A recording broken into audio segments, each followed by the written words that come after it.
What's up, guys? Just want to give you a little bit of a upper body workout day.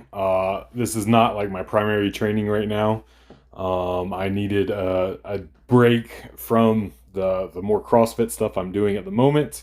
Um, so this was that. But I am getting ready for my big birthday CrossFit WOD. This will be my second annual birthday CrossFit WOD, Big 39. I think I'm going to at least do this through the age of 40. And maybe 40 will cap off the trilogy of CrossFit birthday WODs. We'll see. But I started with some chaos overhead presses. This is my first time trying these, so I don't know if you've got questions about these. I don't know. I'm just going to say that. They feel really weird, of course. The first one you saw there was 255 pounds. Then I dropped down to 185 for two sets of three and one set of five. Uh, like I said, I don't know. They feel weird. I'm going to keep these in rotation for a little bit. Right now, this is not my primary focus. Like I said, I'm focusing on the CrossFit stuff. So this is going to find its place on random days for the time being.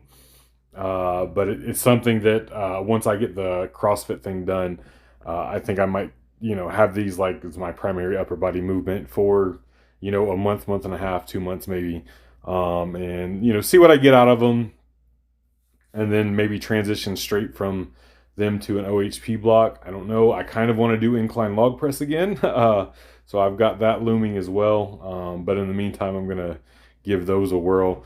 Went to some weighted hugs. I not used this machine a whole lot either. It's been very sporadic at best. Um, I know this is more of a typical bodybuilding machine. I think there's some efficacy to anything like this where you're doing this sort of weighted squeeze in relation to like grabbing sandbags or stones or things like strongman that involves that sort of squeezing power and ability to hold things tight. Obviously, again, very bodybuilding oriented movement, and I'm doing it with visions of bodybuilding, but I'm also focusing on that squeeze too a little bit at the end. Not necessarily just for bodybuilding reasons, but because squeezing power. Um, I'll tell you this: like I'm recording this voiceover the day after, and I feel absolutely cooked. And I can feel areas of my pecs that I've not felt in quite some time. Especially since I did that bench only meet. My bench is very very efficient, and of course I was not.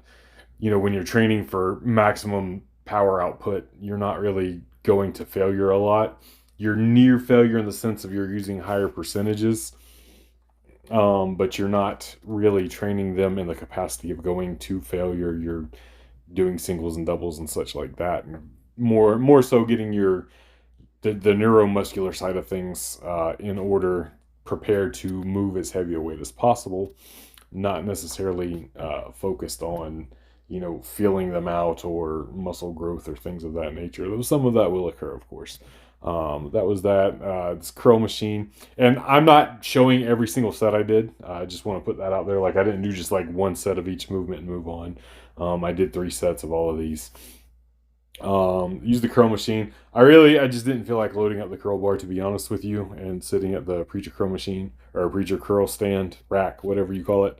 So I just opted for the machine on this day. I was uh, erring on the side of convenience. Did a few sets of body weight pull ups. I was pretty toast by this point, so the pull ups felt extremely difficult. No need to add weight today. Getting sets of 10 to 12 was all I had in me. And then for the end here, I supersetted some push downs, some face pulls, and I think I did neutral grip lat pull downs with the mag grip, I think it's called. I love that thing, it feels so great. Um, and I like having the option or the ability to do lat pull downs with the neutral grip. It just brings a different feel to it altogether. Um, and just another way to get more out of a tried and true variation.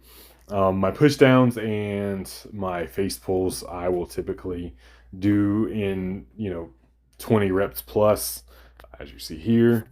And honestly, by the time I get to the lat pull downs, I don't have the capacity to do 20 plus of those anyway. A little bit of pre-exhaust there. I will say, like when peaking for my meets and stuff, my triceps push downs, I will work up to like heavier triceps push downs, and they will be in under 10 sometimes. But typically, if I'm in any other phase outside of peaking for a meet, my triceps push downs, very rarely do I go under 15, and if I do, I'll flirt right with that 15 number. And more often than not, it's 20 reps plus. They feel really good that way, and I feel like I get a lot done that way. And I even on the lat pull downs, I didn't feel like I was getting enough reps in general, so I had to lower the weight a little bit, and that's okay. Like I said, I was already tired. These being the third, I guess you call this a giant set now. I don't get too caught up in labels and stuff, but the third movement of the set, I was pretty toast. I failed out on that last rep. And then I do love me some dumbbell curls. These are almost always at the end of any upper body day I do in some capacity. Sometimes there's these more traditional curls, sometimes they're hammer curls, oftentimes they're hammer curls. I've only, probably in the last year or so, started doing equal, if not more, amounts of like traditional standing dumbbell curls over hammer curls, just to try to get my little baby biceps a little bit more action, as hammer curls tend to be forearm dominant.